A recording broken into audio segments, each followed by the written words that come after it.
Hello and welcome to Classic Motorsport Podcast. I'm Gareth Thomas and today we're looking at the BRM P75, the most powerful but most complex engine in the history of Formula 1. The P75 was an engine developed by BRM. It was an H16 used in Formula 1 from 66 to 68.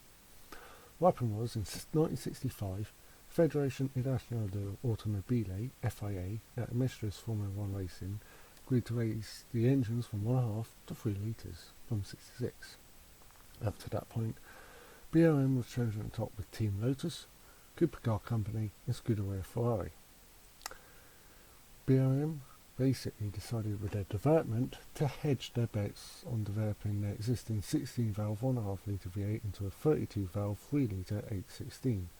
Two flat 8s, one on top of the other and geared together, while developing a new 48-valve 3 litre V12, partnering up with Harry Westlake and opted to be better power plant. After much debate, Alfred Owen, who was the head man of BRM, decided that the H16 would be the better option. Westlake bought out BRM's V12 program and produced the engine that went on to power the Eagle T1G. The development of the H16 was complicated, with two further V12 designs and a 4.2 litre version of the H16 for Team Lotus to use at the Indy 500. However, that did not work because the engine kept problematic. Various crankshaft vibration problems dodged the engine from the start, and compartmenters quick fit spans weight attachments to a crankshaft, developing the unfortunate habit of detaching themselves and flying off within the engine, causing several clusterfuck engine failures. Each side of the engine had its own water radiator, fuel metering unit, distributor and water pump with a common oil radiator. That's how complex this H16 was. It was so complex that it had to be problematic. First sign of trouble with the H16 came when the new engine left the BRM headquarters and went to the Team Lotus factory in Heffel in Norfolk. It required 4 men to lift it from the BRM truck to get it into the Lotus factory. The sheer complexity of the engine led to a truly terrible record of unreliability, with engine transmission and related problem that caused 37 of the 30 retirements from 40 races. The original 32 valve had 390 brake horsepower at 10,250 RPMs, 64 valves, 420 horsepower at 10,500 RPMs. Reasonable horsepower compared to the Ferraris, Hondas and Westlake V12s.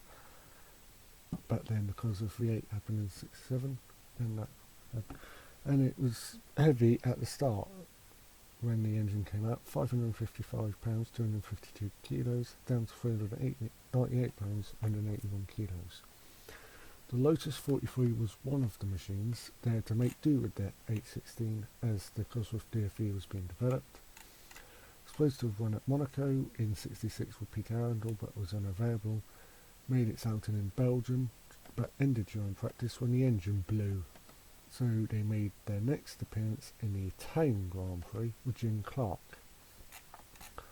Clark qualified third but ended up retiring when he had let me have a look, gearbox failure.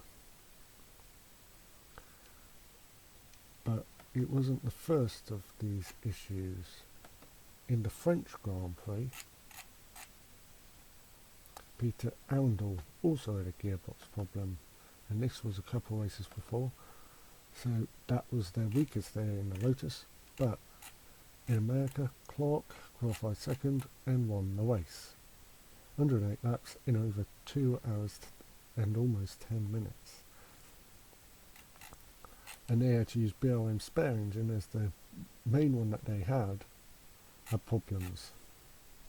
And then in Mexico,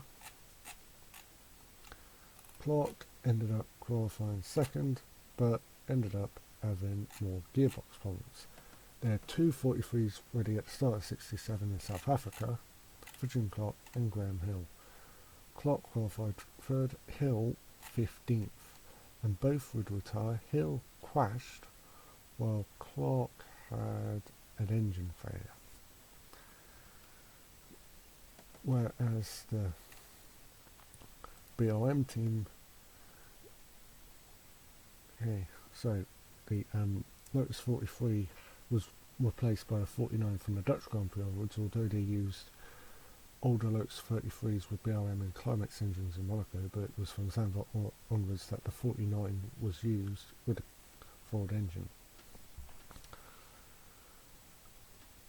The BRM P75 was then used for BRM in 66 and 67, although it was practiced only in Monaco, Belgium and France for Graham Hill and Jackie Stewart.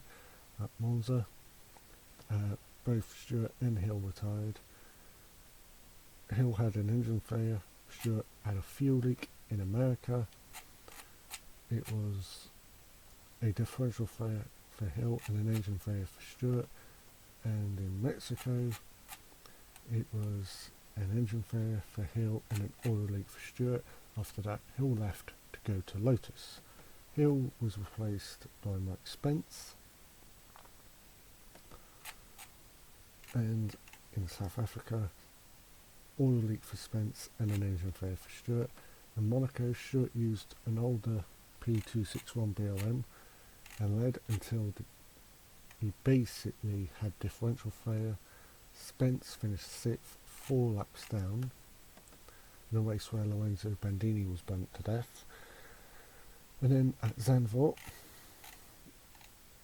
Stewart retired with brakes failure, whereas Spence finished 8th, 3 laps down. In Belgium, Stewart finished 2nd, and Spence ended up down in 5th. In France, Stewart used the older P261 again and finished 3rd, and Spence had a harsher failure. They also entered at that point Chris Irvin, but he was driving for Wedge Parnell Racing. And he also had a problem. He finished 5th, but his engine gave way and still managed to get classified. In Britain, what happened was that Piers Courage was slated to have driven the car, but Chris Irvin raced it and finished 7th. Jackie Stewart had transmission failure, Spence had ignition failure.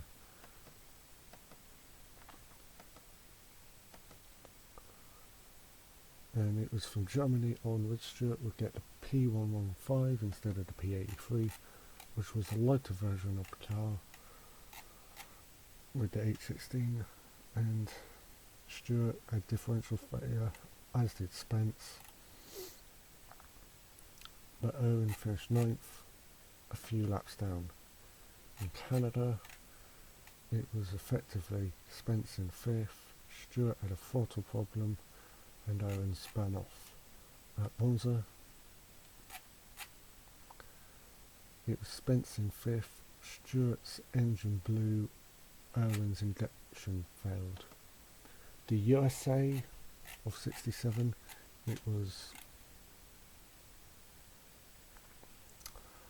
just going for Stewart injection failure and engine failures for Owen and Spence, and in the season finale 67 in Mexico, it was Spence in 5th, Owen had an oil leak and Stewart's engine gave way.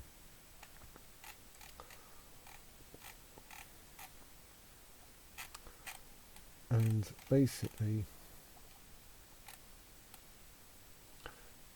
in 68, Mike Spence used the car, the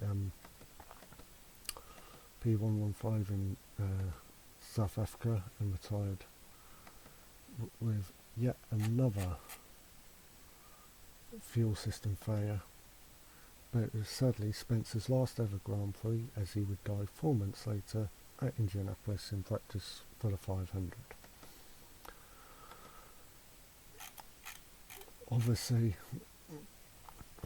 the H16 was not the best power plant. Jackie Stewart said the engine was unnecessarily large, used more fuel, carried more oil, and needed more water, all of which added weight to diminish the vehicle's agility, which it proved by proving how dismal the H16 was.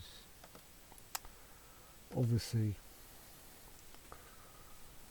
this is a short one, so effectively, if you want to build an engine, think about reliability, speed, power, and success. This H16 was a disaster with its name written over it, the H16. So this is a podcast on the BRM H16. I'm Gareth Thomas. Remember, like, share, subscribe for more great content, and I'll see you soon. Bye for now.